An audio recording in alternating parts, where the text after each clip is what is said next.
मुरली अमृत की धारा है धारा, जो देती दुखों से किनारा। मुरली अमृत की धारा है धारा, जो देती दुखों से किनारा। भूले जीवन में हो जाए शिव बाबा मुरली में समझाए।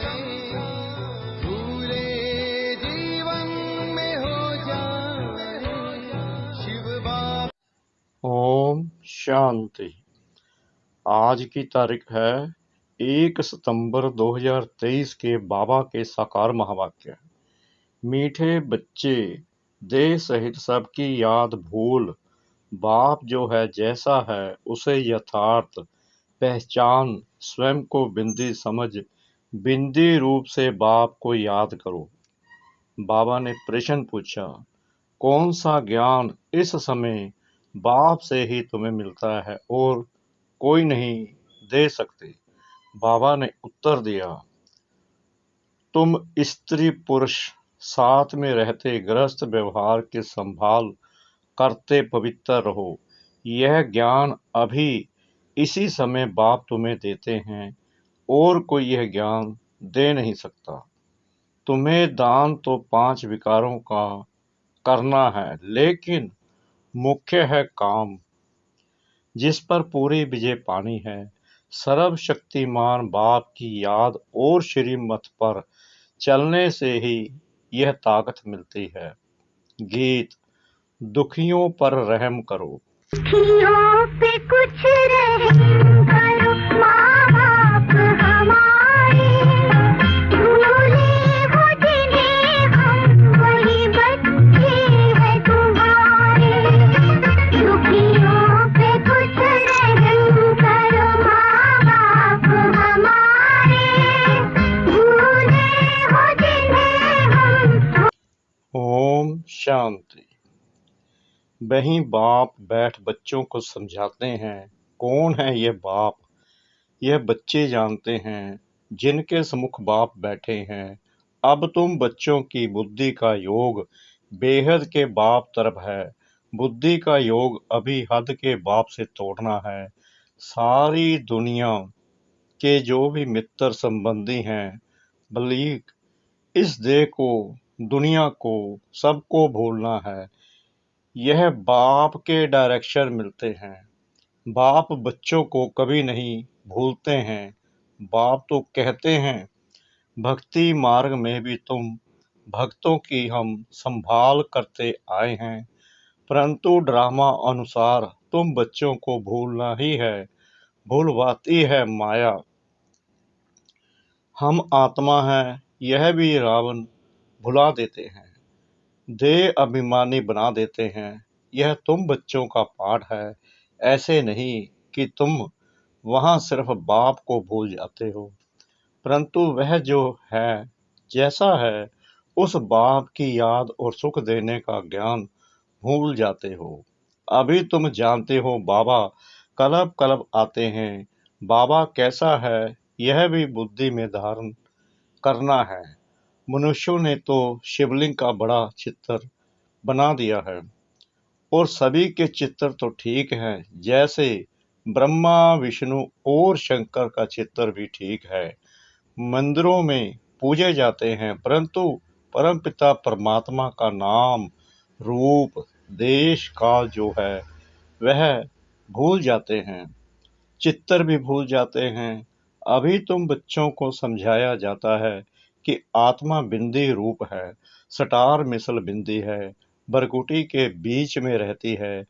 बच्चे जानते हैं हम आत्मा हैं, शरीर की बरकुटी के बीच मुझ आत्मा का स्थान है। यह तो सब मानेंगे, बहुत सूक्ष्म बिंदी जैसी है।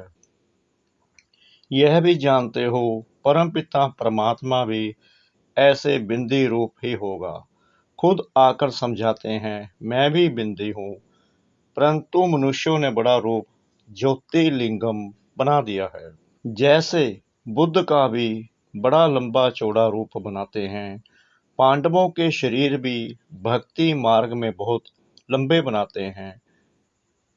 भक्ति मार्ग में लंबे चित्र होते हैं, ज्ञान मार्ग में छोटी चीज होती है।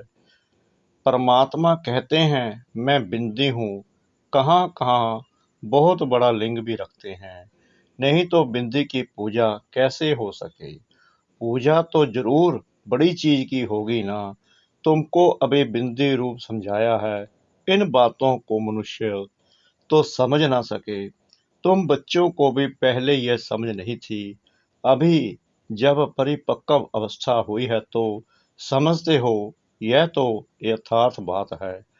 अगर शुरू से लेकर बाबा भी समझाते तो हम समझ नहीं सकते, क्योंकि बिंदी कोई चीज तो है नहीं, हम मानते नहीं। परंपरा से शिवलिंग कहा जाता, यह फिर क्या है। तो बाप समझाते हैं कि वह भी रोंग है। मैं जो तुम्हारा बाप हूँ, मैं बिंदी हूँ, तुम्हारा भी बिंदी रूप है। बाबा ने कहा, मैं जो हूँ तुम्हारा बाप हूँ, मैं बिंदी हूँ, तुम्हारा भी बिंदी रूप है। परंतु पूजा आदि के लिए बड़ा शिवलिंग बनाते हैं, आत्माओं का रूप भी सालिग्राम बनाते हैं, परंतु ऐसे है नहीं। आत्मा इतनी बड़ी हो नहीं सकती। आत्मा देखने में भी बड़ा मुश्किल आती है। यह समझने की बड़ी गूढ़ बातें हैं। आत्मा भी बिंदी रूप है। इस छोटी सी आत्मा में 84 जन्मों का पाठ है। एक सेकंड ना मिले दूसरे से। 84 जन्मों का पाठ सारा एक छोटी सी आत्मा में नूंदा हुआ है। यह बड़ी कुदरत की बात है। सारा पाठ बिंदी में रहता है। उस नाटक में भी पाठ बजाने वालों की बुद्धि में सारा पाठ रहता है ना। वह है छोटा पाठ। यह 84 जन्मों का पाठ भी अच्छी रीति समझना है, और फिर समझाने की भी बड़ी युक्ति चाहिए। इतनी छोटी बिंदी है, कितनी छोटी है, कितनी शक्तिवान है। उनको परमपिता परमात्मा कहा जाता है। तुम आत्माएं उनसे योग लगाने से मास्टर सर्वशक्तिमान बनते हो। माया पर जीत पाकर अटल अखंड सुख शांति में राज्य करते हो। कितनी समझने की बातें हैं। यह है पढ़ाई, है भी बहुत सहज। यह बाप ही समझा सकते हैं, कोई मनुष्य नहीं समझा सकते हैं। बरोबर इतनी छोटी चीज, परंतु नाम कितना बड़ा रखते हैं, ज्ञान का सागर। तुम कहते हो मनुष्य सृष्टि का बीज रूप चैतन्य है, सत्य है, अविनाशी है। कहते आते हैं, परंतु किसकी बुद्धि में नहीं आता है वह क्या वस्तु है। गुण तो बहुत अथाह गाते हैं। अभी तुम बच्चे बाप के सम्मुख बैठे हो, जान गए हो आत्माएं तो सम्मुख ही हैं। सब आत्माएं ब्रदर्स ही हैं। कितनी छोटी छोटी बिंदी है। विचार करो, मूल वतन का हम जो चित्र बनाते हैं उसमें बिंदु रूप ही दिखाते हैं। जैसे स्टार्स आकाश तत्व में ऊपर खड़े हैं, वैसे ही महतत्व में भी हम ऐसे स्टार माफिक अपने अपने सेक्शन में खड़े होंगे। झाड़ छोटे छोटे स्टार्स का बना हुआ है, वहां से फिर आत्मा आती है, शरीर धारण करती है पाठ बजाने लिए। कैसे नंबरवार आत्माएं आती हैं, यह सारी बुद्धि चलनी चाहिए। हर एक धर्म का सेक्शन अलग होगा। बाप दृष्टांत दे समझाते हैं, बनैन ट्री का भी मिसाल समझाते हैं। हिंदी बहुत जगह चलती है, तो बच्चों को हिंदी भाषा में समझाना पड़ेगा। परम पिता परमात्मा भी हिंदी भाषा में ही समझाते हैं। आजकल जहाँ तहाँ इसका प्रचार करते रहते हैं। एक भाषा होना तो मुश्किल है। कोई समझते हैं परम पिता परमात्मा तो सब भाषाएं जानते होंगे, परंतु ऐसे तो हो ना सके। अनेकानेक भाषाएं हैं, वह तो सीखनी पड़ती हैं। परमपिता परमात्मा को तो कुछ सीखना नहीं है। उन्होंने कल पहले जिस भाषा में समझाया है उसमें ही समझाते हैं। बाकी भाषाएं तो हरेक को पढ़नी होती है, बाप को पढ़नी होती है क्या? तुम देखते हो शुरू से हिंदी चली है, सब हिंदी सीखते जाते हैं। भारत में हिंदी का प्रचार है, बाप भी हिंदी में समझाते हैं। फिर हर एक को अपनी भाषा में ट्रांसलेशन कर औरों को समझाना पड़े। आप और बाप की रचना का परिचय सबको समझाना है। सभी का सदगति दाता वह एक बाप है, यह सब जानेंगे। बरोबर बाप आया हुआ है। बाप कहते हैं मैं भारत में ही आता हूँ। भारत हमारा बर्थ प्लेस है। शिव के मंदिर, देवी देवताओं के मंदिर भी यहाँ हैं। देवी देवताओं का राज्य भी भारत में होता है। बाप भी भारत में आते हैं। देवी देवता धर्म की स्थापना यहाँ ही की है, तो मंदिर भी जरूर यहाँ चाहिए। औरों के इतने मंदिर नहीं होंगे, यहाँ तो बहुत मंदिर हैं। घर घर में लक्ष्मी नारायण के चित्र, राधे कृष्ण के चित्र, राम सीता के चित्र रखते हैं, क्योंकि भारत में होकर गए हैं। परंतु उन्होंने कैसे राज्य लिया वह भूल गए हैं। चैतन्य में राज्य करके गए हैं। लक्ष्मी नारायण बैकुंठ के महाराजा महारानी हैं। उन्हों को राज्य किए कितना समय हुआ यह भी जानते हैं।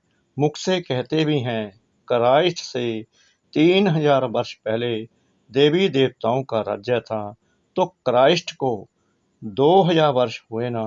तो जो ऐसे कहते हैं उन्हें उसी बात पर समझाना चाहिए।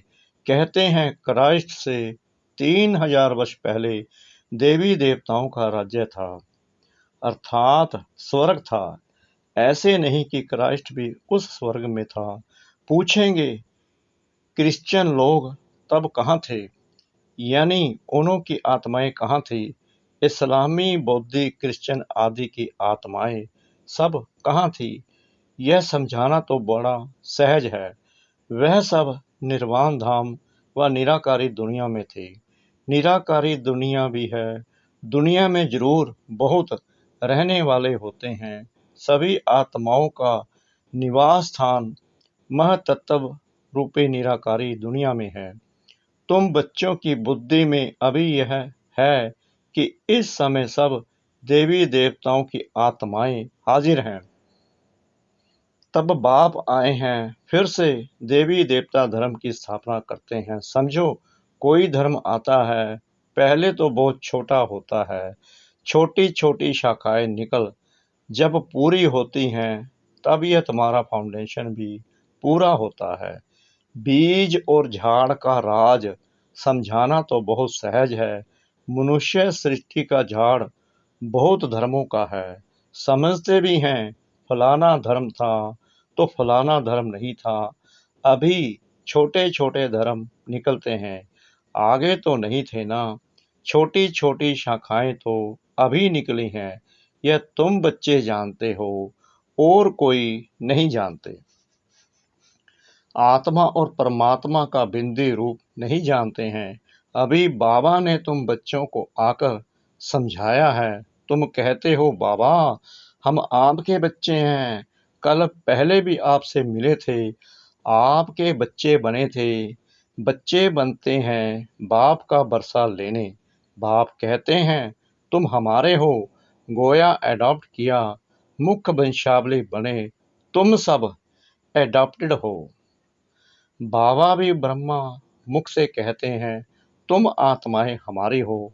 तुम आत्माएं भी कहती हो बाबा आपने जो ब्रह्मा तन में आकर अपने परिचय दिया है हम आपके हैं। बाबा कहने से ही बरसे की खुशबू आनी चाहिए।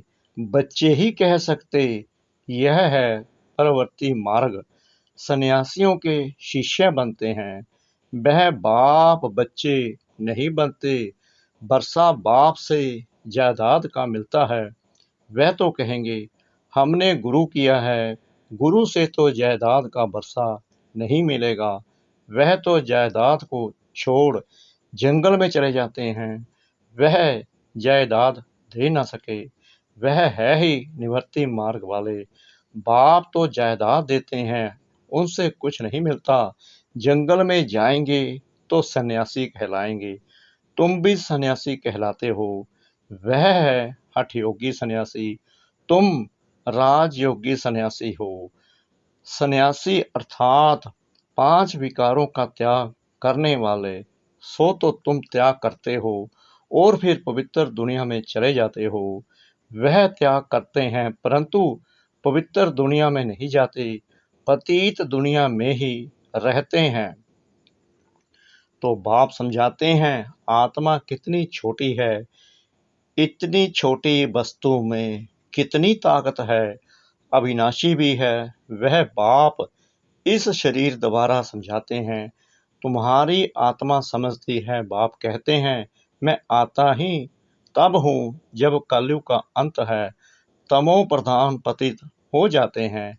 मुझे याद भी तब करेंगे जब संगम होगा, तब ही हम आएंगे, तब ही विनाश के चिन्ह भी देखने में आएंगे।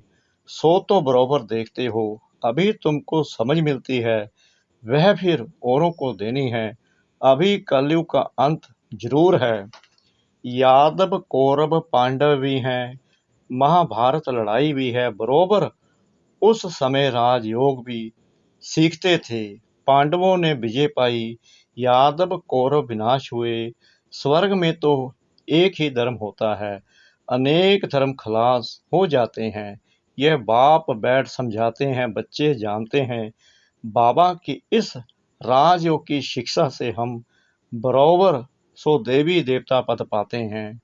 तुम पुरुषार्थ करते हो, हम तो नर से नारायण ही बनेंगे। बाप का वारिस जरूर बनेंगे, तख्त नशीन बनेंगे। फिर जितना जो पुरुषार्थ करेंगे उतना पद पाएंगे। पुरुषार्थी छिपे नहीं रहते, वह बड़े मस्त होते हैं। पहले पहले प्रतिज्ञा करते हैं। बाप के जन्म बाद है रक्षा बंधन। बाप को जानते तो पहले प्रतिज्ञा करनी है। बाप कहते हैं काम महाशत्रु है, दान तो 5 ही विकारों का करना है, परंतु पहले पहले मुख्य काम है, इनसे बड़ा खबरदार रहना है। फल स्त्री भी साथ हो, गृहस्थ व्यवहार में रहते पवित्र रहना मेहनत का काम है। सर्वशक्तिमान बाप को याद करने और उनकी श्रीमत पर चलने से ताकत मिलती है। बाप का फरमान है साथ में रहते इकट्ठे रहते पवित्र रहना। आगे तो स्त्री पुरुष इकट्ठे रहने से आग लगती थी। बाप कहते हैं इकट्ठे रहो परंतु आग ना लगे। अच्छा मीठे मीठे सिकले दे बच्चों प्रति माता पिता बाप दादा का याद प्यार और गुड मॉर्निंग। रूहानी बाप की रूहानी बच्चों को नमस्ते। हम रूहानी बच्चों की रूहानी बाप दादा को श्रद्धा भरी प्रेम भरी नमस्ते। शुक्रिया बाबा, शुक्रिया बाबा, शुक्रिया बाबा इस मीठी मीठी मीठी मुरली के लिए। धारणा के लिए मुख्य सार। नंबर 1, दिल से बाप को याद कर जायदाद की खुशी में रहना है, पूरा पावन जरूर बनना है। नंबर 2, विचार करना है आत्मा कितनी छोटी है और उसमें कितना अविनाशी पाठ नूंदा हुआ है। बिंदु बन बिंदु बाप की याद में रहना है। वरदान, सब इच्छा और दृढ़ संकल्प से एक देकर पदम लेने वाले चतुर सुजान भव। चतुर सुजान बच्चे मिट्टी से भरे हुए सूखे चावल देकर एक का पदम गुना भाग्य बना लेते हैं। सिर्फ चावल देते और रिटर्न में सर्व शक्तियां, सर्व खजाने 36 प्रकार से भी ज्यादा वैरायटी ले लेते। परंतु कई बच्चे वह भी देने के समय सुदामा के मिसल कच्छ यानी बगल में छिपाकर रखते हैं। बाप खींच कर ले सकते हैं, लेकिन खींच कर लिया तो उसका रिटर्न इतना नहीं मिलेगा। इसलिए सब इच्छा और दृढ़ संकल्प से एक देकर पद्म लेना, यही चतुराई है। इस देने में ही कल्याण है।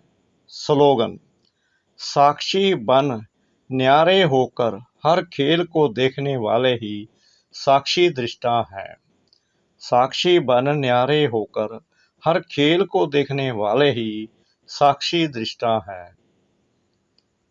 इस मास की सभी मुरलियां यानी ईश्वरीय महावाक्य निराकार परमात्मा शिव ने ब्रह्मा मुख कमल से अपने ब्रह्म बच्चों अर्थात ब्रह्म कुमार एवं ब्रह्म कुमारियों के सम्मुख 18/1/1969 से पहले उच्चारण की थी।